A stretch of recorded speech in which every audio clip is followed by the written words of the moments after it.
السلام عليكم ورحمة الله وبركاته. بسم الله الرحمن الرحيم.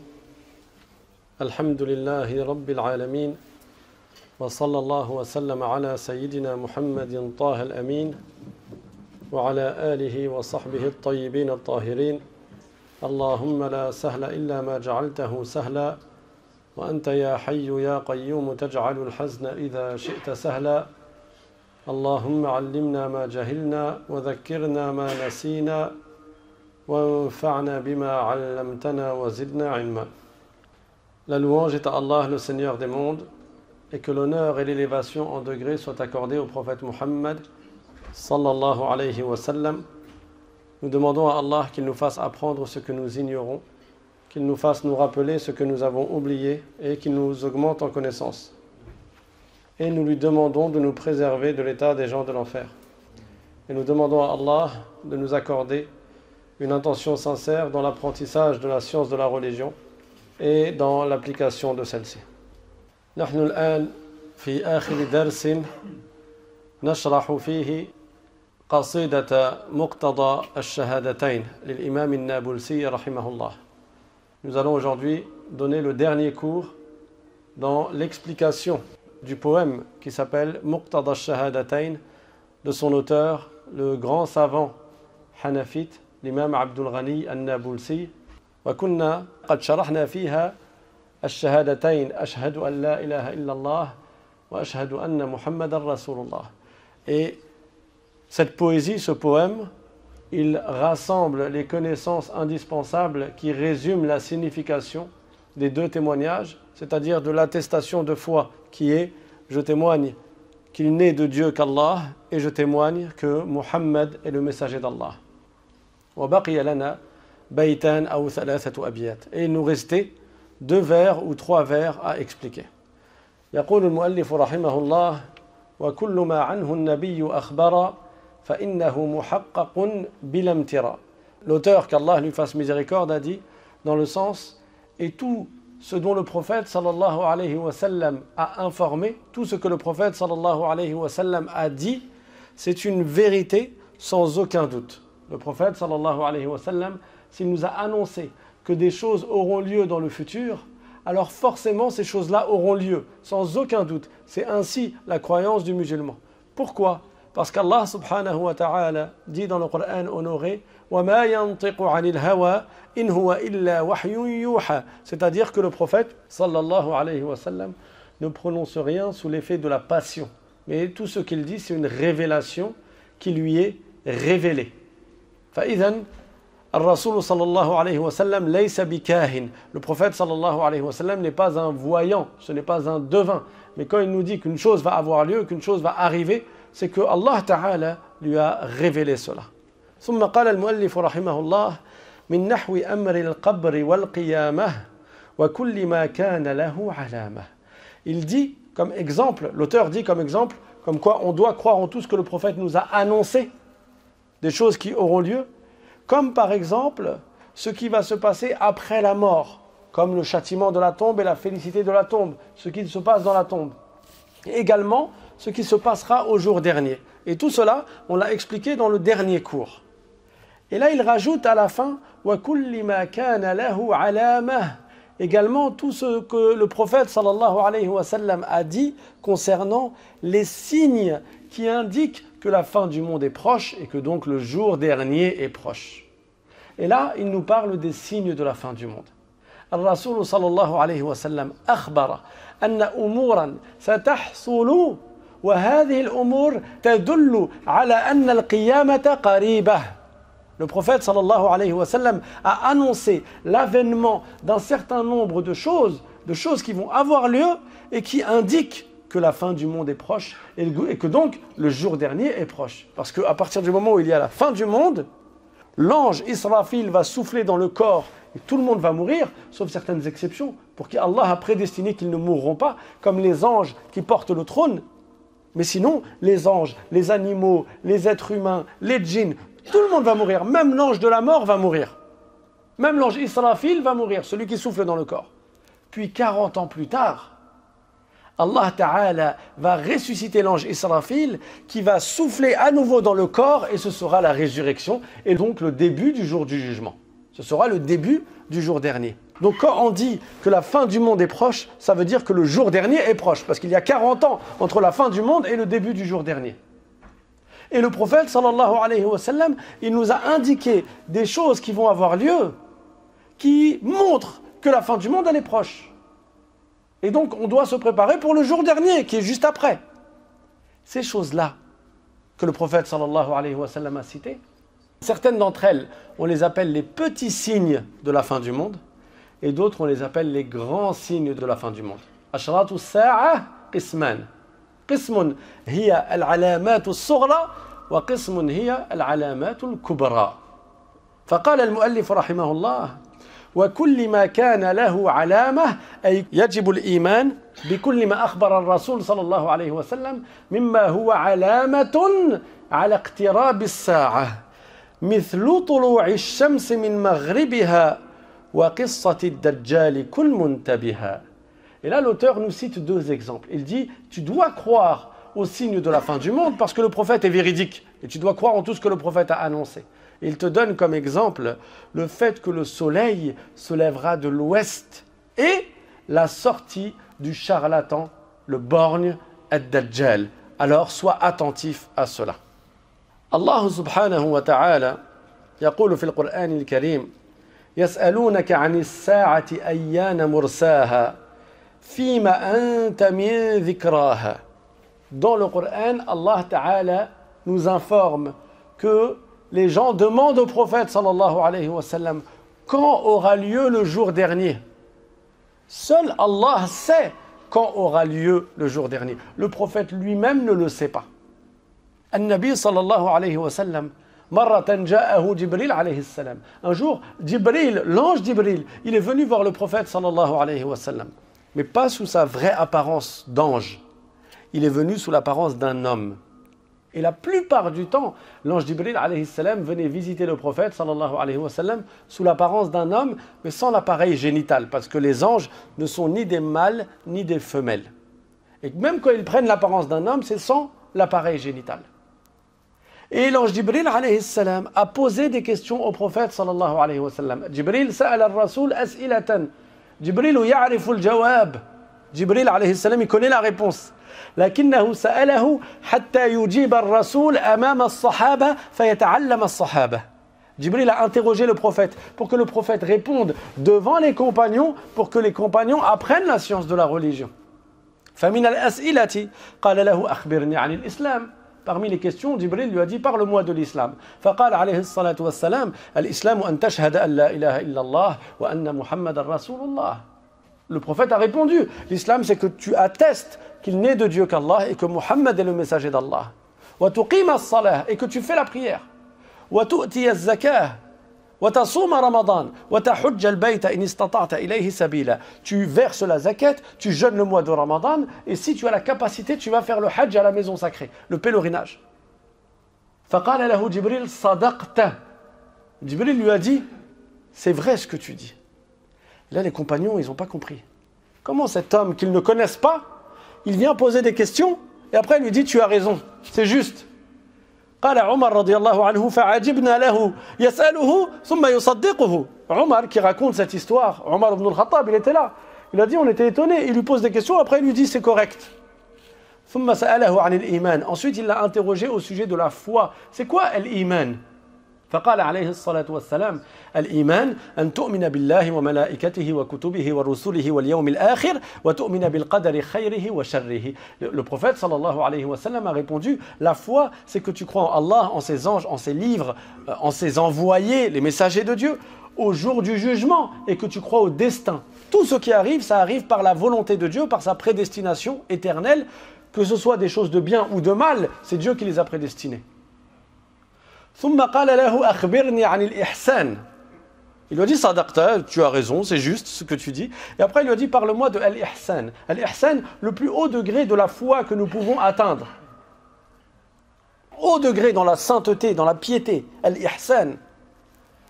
Le prophète sallallahu alayhi wa sallam a répondu An ta'budallaha ka'annaka tarahu fa in lam takun tarahu fa innahu yaraka. Il lui a dit c'est que tu adores Allah comme si tu le voyais. Et si toi tu le vois pas, sache que lui il te voit. Ça c'est vraiment le plus haut degré dans la foi et la piété, parce que si tu adores Allah Ta'ala comme si tu le voyais, tu vas faire le maximum. Tu vas faire preuve d'aucun manquement, tu vas faire le plus possible de bonnes actions et tu vas t'éloigner le plus possible des péchés, parce que tu sais qu'Allah te voit et toi tu le vois. C'est dans le cas où tu le vois. Le prophète lui a dit mais tu ne le vois pas, Allah Ta'ala lui il te voit. Al-ihsan c'est que tu adores Allah comme si tu le voyais, et si toi tu ne le vois pas, sache qu'Allah te voit. Et ensuite il lui a posé cette fameuse question pour laquelle j'ai cité ce hadith. Il lui a dit parle-moi de la fin du monde. Ça veut dire quand est-ce qu'elle aura lieu exactement. فقال عليه الصلاة والسلام ما المسؤول عنها بأعلم من السائل. Alors le prophète sallallahu alayhi wa sallam lui a dit celui qui est interrogé n'en sait pas plus que celui qui interroge. Ni Jibril alayhi salam, le meilleur des anges, ni Muhammad sallallahu alayhi wa sallam, le meilleur des prophètes, ne savent à quel moment aura lieu la fin du monde exactement. Sauf que Jibril alayhi salam, il ne s'est pas arrêté là. Il lui a dit فأخبرني عن أماراتها. Il lui a dit parle-moi alors des signes qui montrent que la fin du monde elle va arriver. Les indicateurs de l'arrivée proche de la fin du monde, les signes de la fin du monde. فقال عليه الصلاة والسلام أن تلد الأمة ربتها وأن ترى الحفاة العراة العالة رعاء الشاء يتطاولون في البنيان. Alors le prophète sallallahu alayhi wa sallam lui a cité deux exemples. Il y en a d'autres qui sont dans une multitude de hadiths, plein de hadiths qui nous donnent des signes de la fin du monde. Mais dans ce hadith-là, le prophète sallallahu alayhi wa sallam a dit que la maman, elle donne naissance à sa maîtresse. أن تلد الأمة ربتها. Cette phrase-là a eu plusieurs explications auprès des savants. Parmi ces explications, il y a que parmi les signes de la fin du monde, al-uquq sayantashir. Les enfants vont de plus en plus faire preuve de mauvais comportements et d'injustice envers leurs parents, au point que c'est comme si la maman c'était la servante de sa propre fille. N'est-on pas arrivé à cette époque où les enfants, bien qu'ils aient atteint un âge avancé, ça y est, ce sont des grands, ils sont adolescents, ils sont parfois adultes, c'est toujours la maman qui les sert. C'est toujours l'enfant qui dit « Maman, qu'est-ce qu'il y a à manger ?» C'est toujours l'enfant qui dit « Maman, apporte-moi ceci, apporte-moi cela. » Comme si la maman, c'était la servante. C'est les enfants qui parlent mal aux parents, les enfants qui lèvent la voix sur les parents, les enfants qui claquent la porte sur le nez des parents, les enfants qui sortent de la maison sans l'autorisation et alors que les parents refusent qu'ils sortent le soir, par exemple. Un comportement qui est exécrable et que l'on voit se multiplier chez les enfants, même chez les enfants musulmans, comme s'ils avaient complètement oublié ou comme s'ils n'avaient jamais entendu que le prophète sallallahu alayhi wa sallam a dit à son compagnon qui lui a demandé « Qui est la personne qui a le plus de droits sur moi et qui mérite le plus ma bonne compagnie ?» Le prophète sallallahu alayhi wa sallam lui a dit « C'est ta mère, Ummuka ». Il lui a dit après ma mère c'est qui? Il lui a dit c'est ta mère. Il a dit après ma mère c'est qui? Il lui a dit c'est ta mère. Il a dit et après ma mère c'est qui? Après 3 fois, il lui a dit c'est ton père. Et maintenant les enfants, ils lèvent la voix sur les parents. Certains vont jusqu'à insulter ou frapper les parents.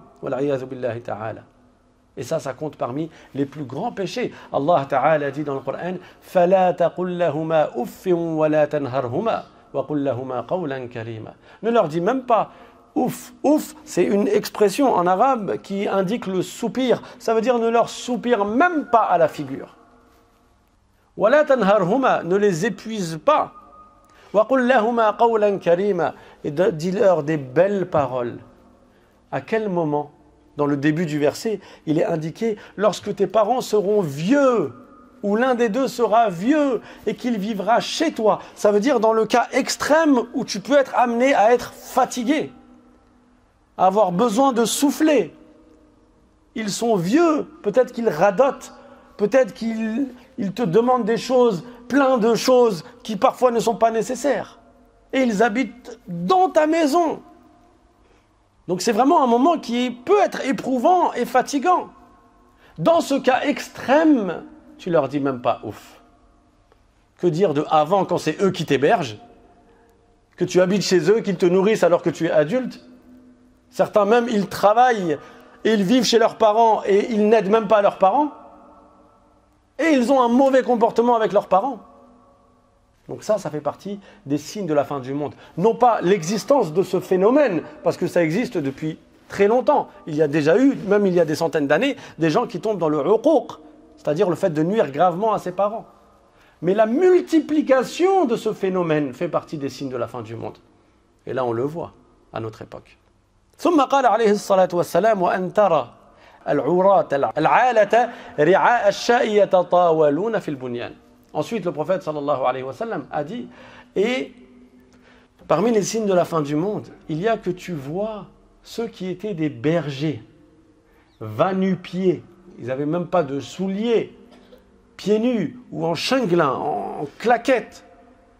C'était des bergers, ils étaient pauvres, ils avaient des vêtements qui étaient usés ou qui étaient poussiéreux. C'était des bergers. Tu les vois se mettre à faire la compétition à qui fera les bâtiments les plus hauts. Dans la péninsule arabique, à l'époque, c'était des bergers. Ils n'étaient pas multimillionnaires. Ils étaient pauvres. Ils avaient des chameaux, des chèvres, des moutons. Il y a des régions en Arabie où l'herbe se fait rare. Et tu vois, les chameaux, ils sont très maigres. Tu vois ces gens-là qui n'étaient que des bédouins et qui n'avaient même pas de chaussures à leurs pieds, ils se mettent à faire des gratte-ciel. Ils se mettent à faire la yatatawaluna fil bunyan. Chacun veut faire un édifice encore plus élevé que son voisin. Ne sommes-nous pas arrivés à cette époque? Il suffit d'observer ces pays-là, où les gratte-ciels sont de plus en plus élevés. Alors qu'à l'époque, c'était des bergers. Le prophète, sallallahu alayhi wa sallam, est véridique. Les compagnons, ils ont cru au prophète avant que ces choses n'arrivent. Les successeurs, ils ont cru au prophète et ils ont rapporté ces hadiths. Ils avaient la ferme croyance que ça allait arriver, alors qu'à leur époque, il n'y avait rien de tout ça. Le pétrole n'était pas encore connu. Et les pétrodollars non plus. Mais le musulman, il croit en la véracité du prophète, sallallahu alayhi wa sallam. Que tu aies vu ou pas ce qu'il a dit, tu sais que ce qu'il a dit c'est vrai, parce qu'Allah Ta'ala lui a révélé cela. وَمَا يَنْطِقُ عَنِ الْهَوَى إِنْ هُوَ إِلَّا وَحْيٌ يُوحَى وَمِنْ أَشْرَاطِ السَّاعَةِ أَيْضًا أَنْ تَرَى أَسْعَدَ النَّاسِ بِالدُّنْيَا لُكَعَ بْنِ لُكَعَ أي لئيم بن لئيم. Parmi les signes de la fin du monde, le prophète sallallahu alayhi wa sallam a dit لا تقوم الساعة حتى يكون أسعد الناس بالدنيا لكع بن لكع. Tu ne verras pas la fin du monde jusqu'à ce que les plus heureux des gens dans ce bas monde sont les méchants fils des méchants.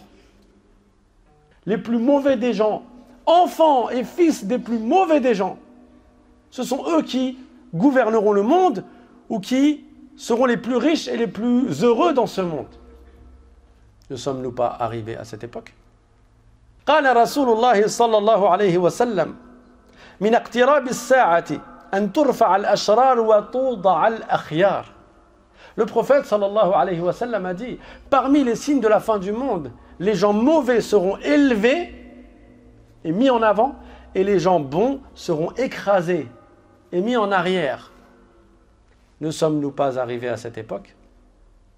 Tous ceux qui ont un micro ou qui ont un pupitre à partir duquel ils peuvent parler à beaucoup de gens. Ils peuvent influencer beaucoup de gens. Ou alors ils gouvernent et dirigent beaucoup de gens. Dans ce qu'on voit aujourd'hui, est-ce que ce sont des gens pieux?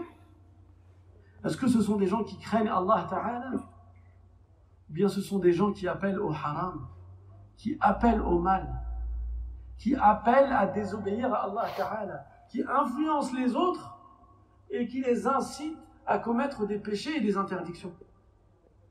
Et au contraire, les vertueux, ce sont ceux qui ont le moins la parole, qui ont le moins la possibilité d'influencer les autres dans le bien.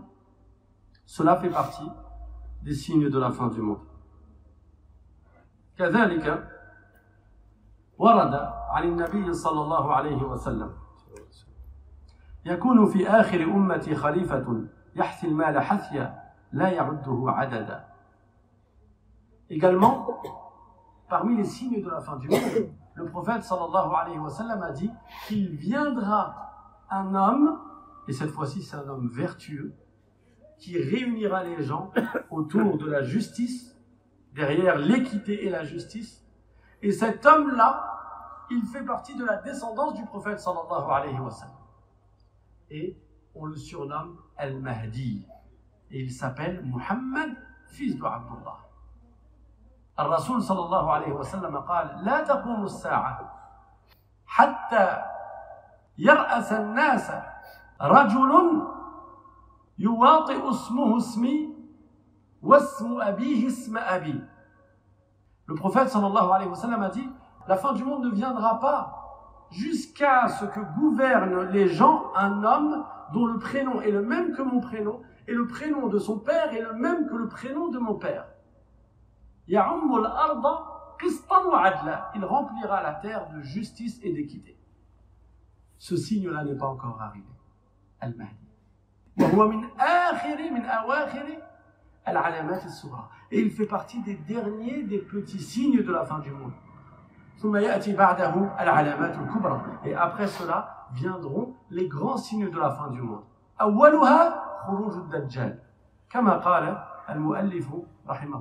Parmi les premiers, voire le premier des grands signes de la fin du monde, c'est la sortie du Dajjal, comme l'a dit l'auteur, parmi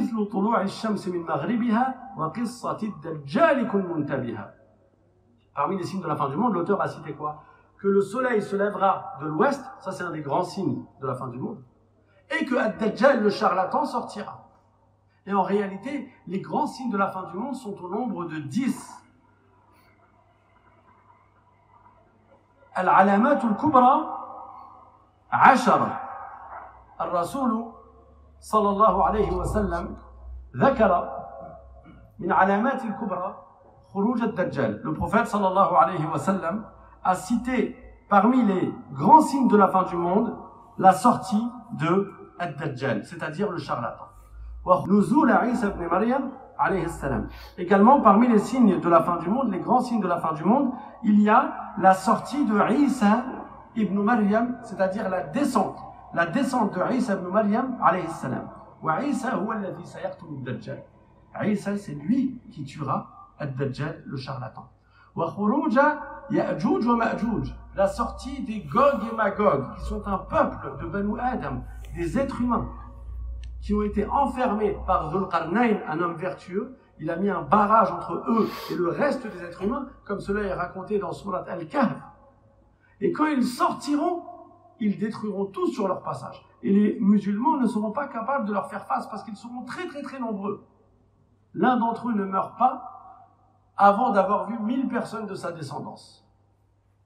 Ils sont extrêmement nombreux. Il a été rapporté qu'au jour dernier, il y aura un être humain pour 1000 parmi eux. 1000 des Ya'juj et Ma'juj, un être humain, tellement ils sont nombreux. Kulluhum kuffar. Et tous sont mécréants. فيدعو عيسى عليه السلام مع المسلمين فيقتل الله سبحانه وتعالى يأجوج ومأجوج. Isa alayhi salam va invoquer Allah Ta'ala avec les musulmans et Allah Ta'ala va anéantir Ya'juj et Ma'juj. ومن علامات الساعة الكبرى أيضا أن تخرج دابة من الأرض, une bête qui va sortir de la terre. فيختم على كل كافر أنه كافر, et il scellera, il indiquera à chaque non-croyant qu'il est non-croyant. Il distinguera les non-croyants des croyants. وفي هذا اليوم في يوم خروج الدابة ستطلع الشمس من المغرب. Ce même jour-là, le soleil va se lever de l'ouest. مثل طلوع الشمس من مغربها. Le soleil va se lever de l'ouest. في هذا اليوم تغلق أبواب التوبة. Ce jour-là, les portes du repentir et du pardon seront fermées. Le jour où le soleil va se lever de l'ouest, qui est le même jour où la bête de la terre va sortir, à partir de là, plus personne n'aura un repentir accepté. Allah n'acceptera plus aucun repentir. فَالْكَافِرُ يَبْقَى كَافِرًا. Le mécréant restera mécréant. وَالْعَاصِي يَبْقَى عَاصِيًا. Le désobéissant restera désobéissant. Ça y est, il n'y aura plus de repentir. ومن علامات الساعة الكبرى أن تخرج نار من اليمن من عدن فيذهب الناس إلى جهة الغرب. Parmi les signes de la fin du monde, il y a également qu'un feu gigantesque va sortir au Yémen et les gens vont faire un exode et ils vont aller vers l'ouest. وستكون ثلاثة خسوف. Il y aura également 3 fissures dans la terre. خسف في المشرق وخسف في المغرب وخسف في جزيرة العرب. Il y aura une fissure de la terre à l'est, une à l'ouest et une dans la péninsule arabique. La terre va s'ouvrir et elle va ensevelir tout ce qu'il y aura par-dessus. هذه العلامات وردت عن النبي صلى الله عليه وسلم. Ces signes-là ont été enseignés et indiqués par le prophète Mohammed sallallahu alayhi wa sallam. فيجب الإيمان بها. Donc il est un devoir d'y croire. عندما يخرج الدجال, quand le charlatan va sortir, ستكون هذه الفتنة بلاء عظيما. Cette fitna-là sera une très grande épreuve pour les gens. Et ça fait partie des plus grandes épreuves qui ont lieu dans ce bas monde. Au point que le prophète sallallahu alayhi wa sallam a enseigné à ses compagnons, c'était il y a 1400 ans, de faire un dua et de demander qu'Allah Ta'ala nous protège contre la fitna de Al-Masih al-Dajjal. Allahumma inni a'udhu bika min fitnati al-Masih al-Dajjal. Et les musulmans ne cessent de faire cette invocation depuis 1400 ans. Tellement la fitna du Dajjal sera immense. Il aura un fleuve de feu et un fleuve d'eau. Le fleuve de feu, ce sera de l'eau pour les musulmans. Fraîcheur. Et le fleuve d'eau sera comme un feu pour les musulmans. يقول للسماء أمطري فتمطر. Il dira au ciel de faire tomber son eau et il pleuvra. ويقول للأرض أن تنبت النبات فتنبت النبات. Il dira à la terre de faire sortir sa végétation, la terre fera sortir sa végétation. Donc des gens vont le suivre, des gens vont être touchés par sa fitna, ils vont le croire. ويقول للناس إنه إله والعياذ بالله تعالى. Et il dira aux gens que c'est un Dieu et qu'il faut l'adorer. Ceux qui le suivront seront les mécréants. في هذا الوقت المسلم لا يجد ما يأكل. Ne croyez pas que ce sera facile. À cette époque-là, qui sera la même époque de Al-Mahdi, radiyallahu anhu, le musulman ne trouvera pas de quoi manger. Amma atba'u ad-Dajjal fayakununa fi na'im. Ceux qui suivront ad-Dajjal, ils seront dans l'opulence. Ils seront, eux, aisés. Mais les musulmans qui suivront Al-Mahdi, ils seront dans une grande famine, dans une difficulté. Fayashba'una bi dhikrillahi ta'ala. Allah Ta'ala leur accordera d'être rassasiés par le dhikr. Ils n'auront pas à manger. Ils diront Subhanallah, Alhamdulillah, La ilaha illallah, Allahu Akbar. Et le dhikr va les rassasier. Ça demande d'avoir la foi. Qabla khuruj ad-Dajjal, avant que le charlatan ne sorte, bi thalathi sanawat, de 3 ans. 3 ans avant la sortie de ad-Dajjal. Ya'muru Allah Ta'ala as-sama' Allah Ta'ala va ordonner au ciel de bloquer un tiers de son eau. Alors ne descendra du ciel que les 2 tiers de la pluie qui descendent chaque année. Parce qu'il faut savoir que chaque année, c'est exactement la même quantité d'eau qui descend du ciel. Pas dans les mêmes régions. Mais sur toute la terre, c'est la même quantité d'eau qui descend chaque année. Et c'est les anges qui s'occupent de faire cela. Et le chef des anges qui s'occupe de faire descendre la pluie, c'est Mikaïl, alayhi salam. Mais 3 ans avant la sortie de Ad-Dajjal, il y a un tiers de l'eau de la pluie qui va arrêter, qui ne va pas tomber. Et Allah va ordonner à la terre de bloquer un tiers de sa végétation. Les fruits, les légumes, les céréales. ثم قبل خروج الدجال بسنتين. Et ensuite, 2 ans avant la sortie de Dajjal, يأمر الله تعالى السماء أن تحبس ثلثي مائها والأرض أن تحبس ثلثي نباتها. Allah va ordonner au ciel de bloquer 2 tiers de son eau. Donc il ne va pleuvoir qu'1 tiers de la pluie qu'il pleut habituellement. Et la terre, pareil, elle va bloquer 2 tiers de ce qu'elle fait sortir habituellement. Il n'en restera qu'1 tiers. ثم قبل خروج الدجال بسنة يأمر الله تعالى السماء أن تحبس كل مائها فلا تمطر السماء. Allah va ordonner, la dernière année avant la sortie de Dajjal, au ciel de bloquer toute son eau. Il ne pleuvra pas une goutte sur terre. Et la terre ne fera sortir aucune graine. Ce sera très éprouvant. Et là sortira Ad-Dajjal. يبقى الدجال 40 يوما. Ad-Dajjal va rester 40 jours. يوم كسنة, un jour comme une année, ça veut dire que pendant 1 an, le soleil ne va se coucher qu'une seule fois. Les compagnons ont demandé au prophète sallallahu alayhi wa sallam, comment on fait pour la prière? Parce que pour la prière, on se base sur le soleil.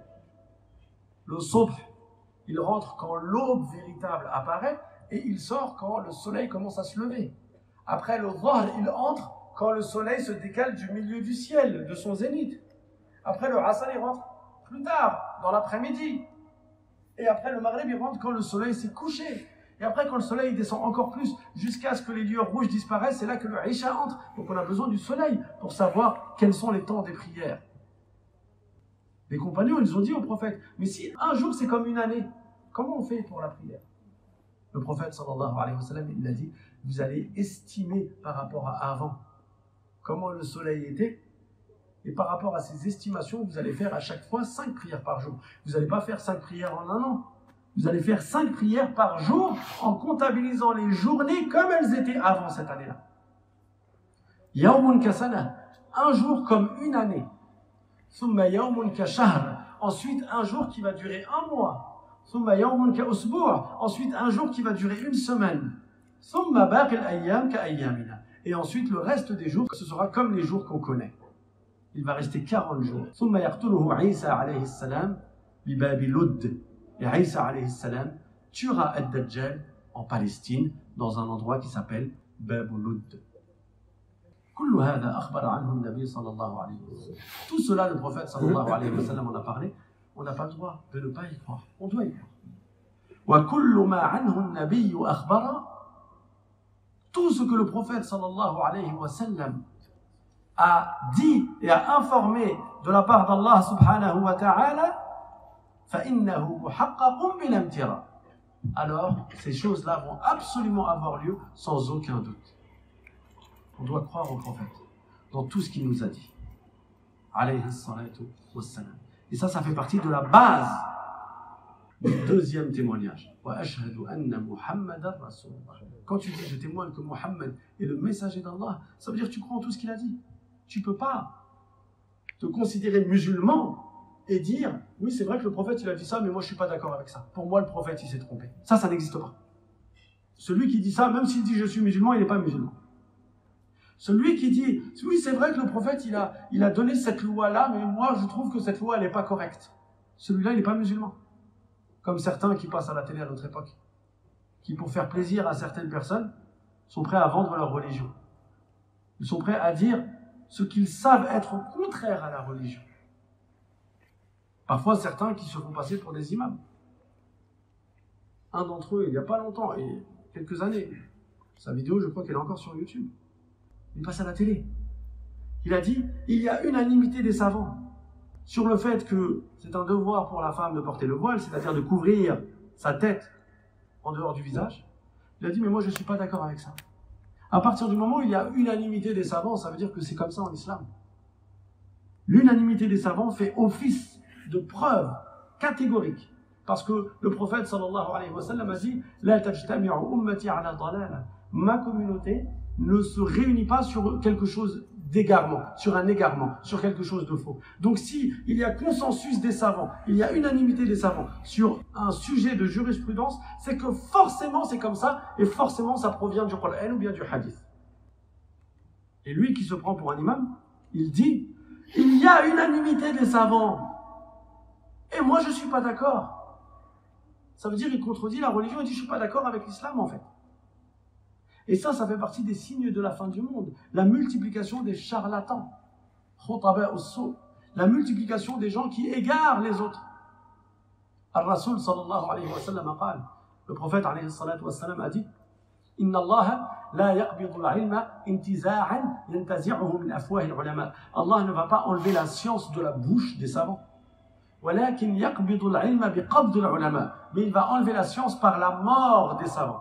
Les savants, ils vont mourir les uns après les autres. Ils ne vont pas laisser des nouveaux savants parmi leurs élèves. Les élèves seront moins savants que ceux d'avant. Et donc, petit à petit, la science va diminuer.